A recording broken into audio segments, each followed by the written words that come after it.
पहला स्टॉक जो हम लोग बात करेंगे वो है फोकस लाइटिंग। देख सकते हैं लास्ट डे 10% के आसपास में इसमें तेज़ी थी और ऑब्वियसली जब किसी स्टॉक में 10-20% की तेज़ी आती है तो उसके बारे में लोगों के क्वेश्चंस ज़्यादा आते हैं। और कंसिडरिंग अभी दिवाली आने वाली है तो उसमें इस तरह के स्टॉक्स थोड़े ज़्यादा ही बूम कर जाते हैं। और इसका आप काम देख सकते हैं, 2005 से बनी हुई कंपनी है, लाइटिंग एंड फिक्चर्स लिमिटेड का इसका नाम है। और मैन्युफैक्चर क्या करती है, ट्रेड क्या करती है, innovative LED lights and fixtures. तो ये बेसिकली इसका काम है। आप इसके वेबसाइट में जाएंगे तो आपको इसका एग्जैक्ट जो प्रोडक्ट लिस्ट है वो आपको पता चल जाएगा, लेकिन एक आइडिया हमको हो चुका है। अब देखिए मार्केट कैप इसका बहुत ज़्यादा नहीं है, 1000 करोड़ के आसपास का मार्केट कैप है। स्टॉक का पीई बहुत ज़्यादा नहीं है, जो इसका इंडस्ट्री पी ही है उससे एक्चुअली कम ही है। ओके, तो ये एक अपॉर्चुनिटी भी हो सकती है। आरओसी देखेंगे, आरओई देखेंगे तो बहुत ही ज़्यादा अच्छा है। प्रोमोटर्स की होल्डिंग 50% से ज़्यादा है, इसमें से इन्होंने कुछ भी गिरवी नहीं रखा। डिविडेंड भी ये कंपनी दे रही है। अभी आप 5 साल पहले के मार्केट कैप की बात करेंगे तो 100 करोड़ भी नहीं था ये, और अभी देखिए ये 1000 करोड़ का हो चुका है। तो बहुत बहुत ज़्यादा ग्रोथ इसमें देखने को मिली है। अब ये अगर आप इसका चार्ट जाके चेक करेंगे मैक्सिमम टाइम का, तो आपको देखने को मिलेगा कि ये जो यहाँ से तेज़ी इसमें चालू हुई है ये रुकी ही नहीं कभी। यहाँ पे एक ब्रेक आया था लेकिन अभी भी ये कंसिस्टेंसी में ऊपर जा रहा है।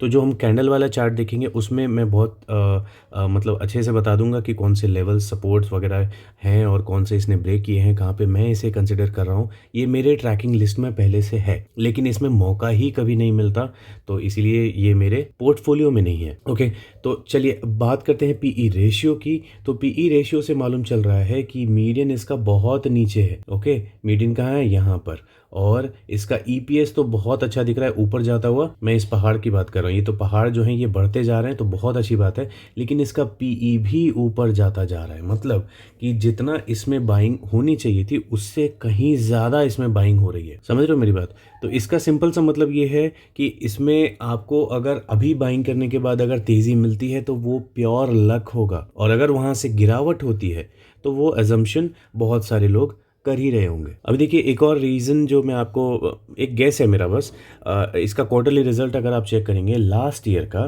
तो आपको पता चलेगा कि जैसे मार्च से जून में ये अच्छा नहीं था, फिर सितंबर में ये बेटर हुआ, आई मीन डबल हो गया, और दिसंबर का जो रिज़ल्ट आया वो बहुत ही ज़्यादा अच्छा आया। ठीक है, तो यहाँ पे भी एक्सपेक्टेशन वैसी ही हो सकती है कि सितंबर का रिज़ल्ट तो ठीक है बेटर आया है, अच्छा आया है, लेकिन जो दिसंबर का रिज़ल्ट होगा उसमें क्या होगा, जो दिवाली में इन लोगों को जो बेनिफिट्स होंगे, प्रॉफिट्स होंगे, उसका रिज़ल्ट जो है दिवाली में ऐड होगा, दिसंबर का जो रिज़ल्ट आएगा उसमें ऐड होता हुआ हमको दिखेगा। तो इसलिए इसमें जो शॉर्ट टर्म ट्रेडर्स हैं वो लोग थोड़े ज़्यादा ही इसमें जंप इन कर रहे हैं। ये मेरी थॉट है, पर्सनल थॉट है।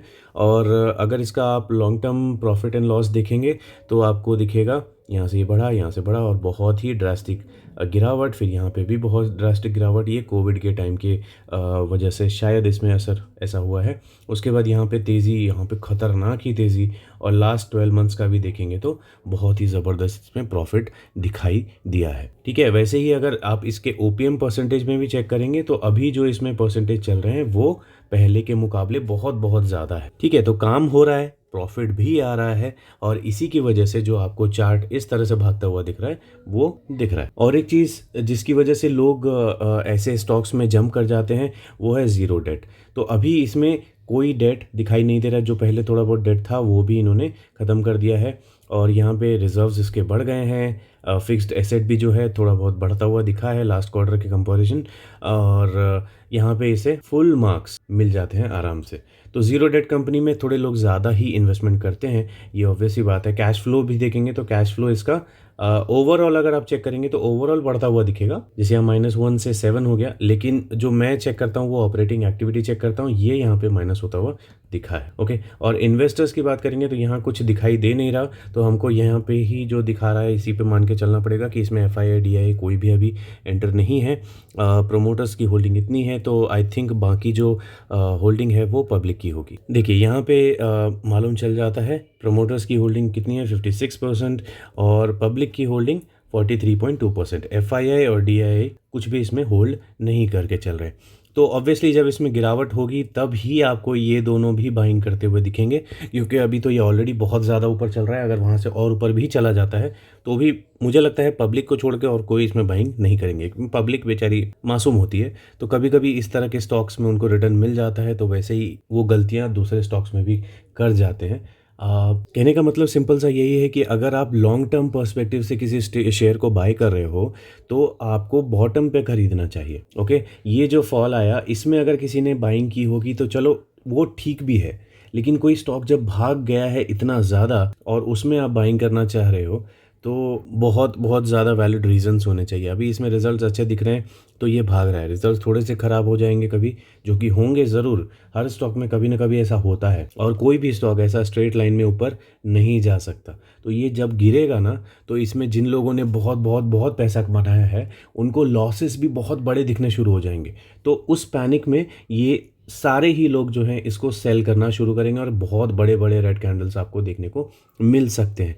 ठीक है, तो ये मैं सिर्फ उन लोगों के लिए बोल रहा हूँ जो कि शॉर्ट टर्म ट्रेडर नहीं है, लॉन्ग टर्म इन्वेस्टमेंट करना चाहते हैं, इन्वेस्टमेंट करके भूल जाना चाहते हैं। तो वैसे लोग इतने हाई पे अगर एंटर करेंगे तो वो उनके लिए डेंजरस हो सकता है। अब ये रेड कैंडल में क्या हुआ था मैं बताता हूँ। देखिए, मेरा जो थॉट रहता है, मेरा जो इन्वेस्टमेंट स्टाइल है वो बताता हूँ। इसमें जो प्रॉफिट बुकिंग का लेवल था जब ये ऊपर जा रहा था तो प्रॉफिट बुकिंग का जो लेवल था वो था 100 रुपीज़ का। ठीक है, और इसने इसको यहाँ पे ब्रेक किया था, ब्रेक करके वापस ये आया और इसने यहीं पे सपोर्ट लिया। मैंने पीछे कई सारे वीडियोस में बोला है कि जब भी कोई प्रॉफिट बुकिंग का लेवल ब्रेक होता है तो उसके बाद जो सपोर्ट बन जाता है वो वही प्रॉफिट बुकिंग का लेवल बन जाता है। ठीक है, तो वही यहाँ पे हुआ, इसने यहाँ पे आके सपोर्ट लिया और यहाँ से ये ऊपर गया। तो जिसको इन्वेस्टमेंट करना था इस स्टॉक में और मिस कर चुके थे उनको यहाँ पे जैसे इसने सपोर्ट लिया, इसको हटा देता हूँ मैं। ओके, तो ये 100 रुपीज़ था, जैसे इसने यहाँ पे सपोर्ट लिया और ये अगला ग्रीन अच्छे से बनाना शुरू कर दिया, तो यहाँ पे इन्वेस्टमेंट करके आप शॉर्ट टर्म के लिए पैसे बना सकते हैं। ठीक है, ये तो हो गया शॉर्ट टर्म ट्रेडर्स के लिए, जो स्विंग ट्रेडिंग वगैरह करते हैं, थोड़े टाइम में ही पैसा बनाना चाहते हैं, ये उनके लिए स्ट्रैटेजी हो गई। लेकिन मेरे जैसे लोग जो लॉन्ग टर्म में इन्वेस्टमेंट करना चाहते हैं वो वेट करते हैं स्टॉक के थोड़े ज़्यादा गिरने का। लेकिन इस चक्कर में क्या होता है ना, बहुत सारे स्टॉक्स मिस हो जाते हैं।